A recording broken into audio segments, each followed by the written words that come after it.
intention of ever working in this field. And I was a dietitian by profession.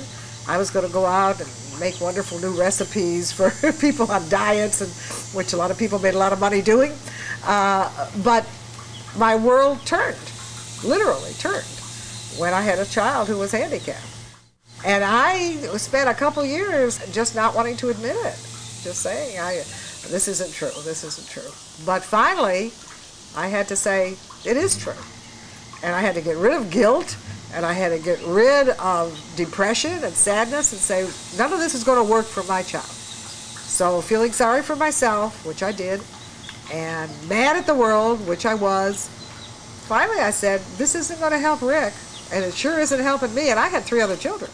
At the time her son was a young child, come on, there weren't even public school programs for people with developmental disabilities. You couldn't access anything in the community. The whole focus was an institutional one. He was an adorable little boy who was extremely hyperactive, never slept, but he was as cute as a button, and he had a devil in his eye. It was excruciating for me to place him away from home. When he came back from that school, he was extremely difficult to deal with. He was then 5'8", he was drooling, his hands were shaking, he was, again, never still, always running around. He totally non-compliant. I can remember sitting in her kitchen while she talked about what she wanted to do, and she wanted to provide a home for Ricky and for other people who were essentially given up on, people who had such problems that nobody else wanted to work with them. This is my daughter, Christine. She is in her mid-30s. She is mentally retarded, deaf, profoundly deaf, slightly autistic, and has some behavior problems. All of my friends and family across the nation were looking for a residential facility for Christine, and the answer was no.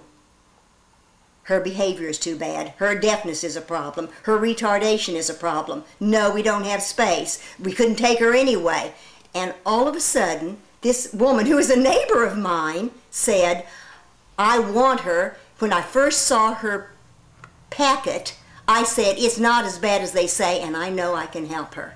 When I saw Christine's packet, I thought, oh, here's another one like Rick. You know, I really thought it would be an interesting person to work with. Interesting. I had no problems at all when I read. I was convinced that we could help her. Renee has this gift for inventing whatever needs to happen, to whatever approach or technique or intervention, whatever you want to call it, that will work with any given person. Renee said we will find what works with her, and Renee's philosophy is if we can't handle a child's behavior, it's because we haven't found the tool that we need. It is our problem, and we're not going to put a child out of Vita-Living because of behavior problems. We will find another way, and if it takes 20 tries, we will find whatever works. She could understand a lot, and she could communicate with her son very well. But she had learned also how to do the things she wanted to do and not do the things that you may want her to do. And most of it is learned behavior. But Renee came up with a behavior program that now works so well, people don't even think she has behavior problems.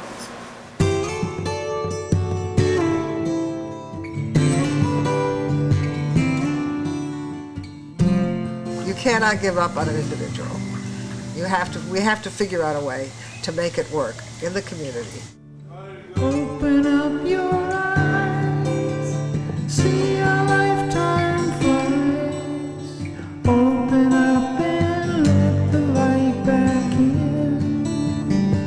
So we can't say, as some people used to say, this person just doesn't work out. You're going to have to find another place. It just isn't the proper environment for them. This isn't just going to work for them. Because I always thought that was a cop-out. So we can't do that. We have to persevere. We have to keep trying to find what it is that'll make this person socially acceptable in the community. Open